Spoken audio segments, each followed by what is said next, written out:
Hello po sa lahat. Ako po si Alexis.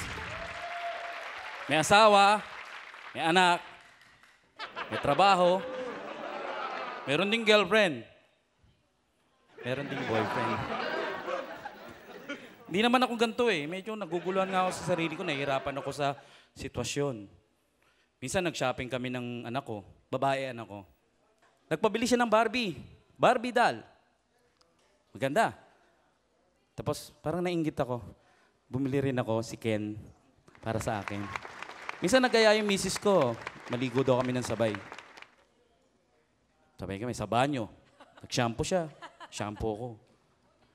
Conditioner siya. Conditioner din ako. Ba nagahit ng kilikili? Nagahit din ako. Nung natapos kami, nagtawel eh. Tapos nagtawel din ako. Bigla siyang tumingon. Sabi, binaba ko. Tapos nung pag-alis niya, naglagay pa ako ng towel sa ulo, tapos nag-lotion ako. Gusto ko kasi lumaki katawan ko. Gusto kong lumaki katawan ko, kaya nag-gym ako. Eh kaso, nung nasa gym ako, lagi lang ako nasa locker room ng mga boys. Chika-chika, kwento. Tapos doon ako nagka-boyfriend. Doon ko nakakilala si Jim. Sa gym. Medyo malungkot lang kasi wala na kaming communication. Nasa kanya na lahat, pati cellphone ko. So kung nanonood ka, Jim, paramdam ka naman.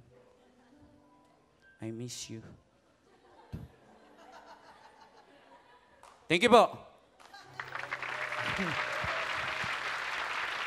Nalungkot ka, be? You love! Click and subscribe!